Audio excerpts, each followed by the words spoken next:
بسم اللہ الرحمن الرحیم۔ ایک اور پروگرام باتیں میڈیا کی کا، اور آج ہم ایک کتاب پر تبصرہ تو کیا کہیں، تعارف کہہ لیں اس کا، آپ کے سامنے پیش کر رہا ہوں میں انور سعید۔ کتاب کا نام ہے دانش کا قتل۔ دانش کا قتل۔ ویسے تو یہ ایک آپ بیتی ہے اور بہت ضخیم ہے۔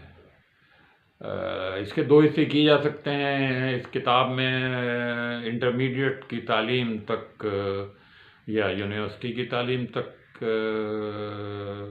مصنف نے اپنے واقعات بیان کیے ہیں، خاص طور پہ اسکول لائف بیان کی ہے۔ حیدرآباد کا ایک خاص ماحول تھا اس زمانے میں، اس کا ذکر ہے، اور شاید آدھی یا آدھی سے کچھ کم پر ان کے جو بیرون ملک انہوں نے ملازمتیں کی ہیں، نائجیریا میں اور برونائی میں، اور کچھ عرصے وہ امریکہ میں بھی رہے، تو ان سب واقعات کا ذکر ہے۔ یہ کتاب اس لحاظ سے اہم ہے کہ خالد صغیر صاحب جو حیدرآباد میں پیدا ہوئے اور حیدرآباد تک راجستھان کے کسی علاقے سے ان کا تعلق تھا، اور پھر وہاں سے وہ شفٹ کر کے والدین ان کے ہجرت کر کے 1947 کے بعد حیدرآباد میں آ کر مقیم ہو گئے۔ تو اس کتاب میں انہوں نے ان دونوں پہلوؤں کا احاطہ کیا ہے۔ خالد صغیر صاحب نے اپنی کتاب میں جو انہوں نے محسوس کیا، جو ان کے ساتھ بیتی، وہ سب کا ذکر کیا ہے۔ ان کا اگر تلخیص کی جائے تو وہ یہ ہے کہ ان کا بچپن بہت اچھا گزرا۔ اسکول میں جیسے نور محمد ہائی اسکول تھا یا اور اسکول تھے، ان میں بہت اچھا وقت ان کا گزرا، اور اس زمانے کے جو لوگ تھے ان میں کسی قسم کا کوئی تعصب، کوئی بیگانگی، کوئی نفرت، اس طرح کی کوئی چیز نہیں تھی۔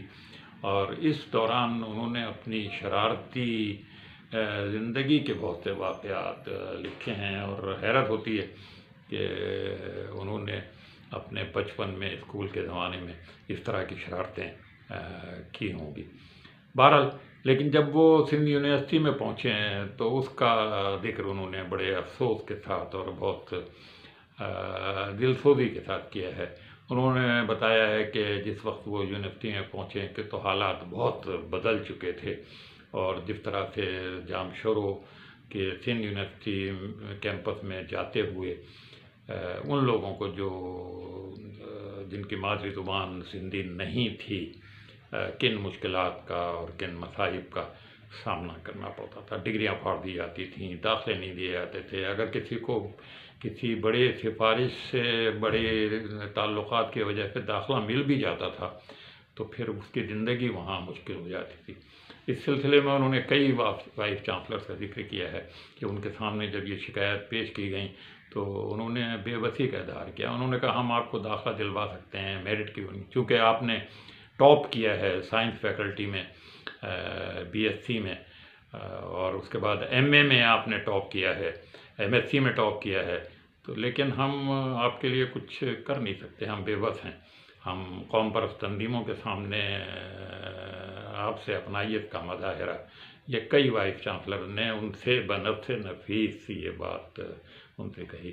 یہ وہ ساری مشکلات کا انہوں نے ذکر کیا ہے، اور وہ کہتے ہیں اسی بنیاد پر، اسی وجہ سے پھر میں باہر بیرون ملک چلا گیا۔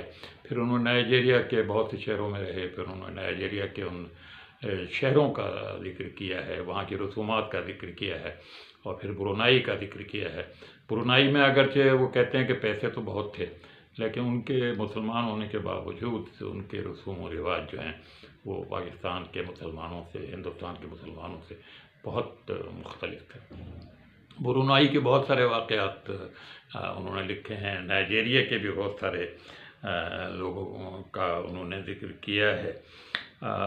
وہ کہتے یہی ہیں کہ میں خود حیدرآباد میں بیرات کالونی میں پیدا ہوا، لیکن چونکہ میں اس گھرانے سے نہیں تھا جس میں سندھی بولی جاتی تھی، تو اس طرح کا سلوک نہ صرف میرے ساتھ بلکہ بہت سارے دیگر کے ساتھیوں کے ساتھ بھی اسی طرح کا ملازمت میں اور اسکالرشپ کے سوال پر اور باہر بھیج جانے کے سوال پر تو یہ ان کی آپ بیتی ہے، بہرحال یہ ان کے ساتھ بیتی ہے۔ اس پر لوگوں کو غور کرنا چاہیے کہ آخر پہلے جو حالات تھے سن 70 سے پہلے، ان کے بعد ان میں کیوں فرق آیا، اس کے اسباب کیا ہیں۔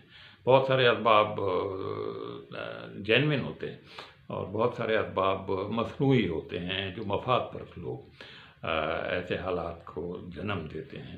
بہرحال یہ ایک آپ بیتی ہے، اور آپ بیتی میں زیادہ تر آدمی کے اپنے تاثرات، اپنے مشاہدات ہوتے ہیں، وہ شاید درست بھی ہو سکتے ہیں، اور پھر ہر آدمی کا اپنا ایک زاویہ ہوتا ہے، وہ شاید کچھ غلط بھی ہو سکتے ہیں۔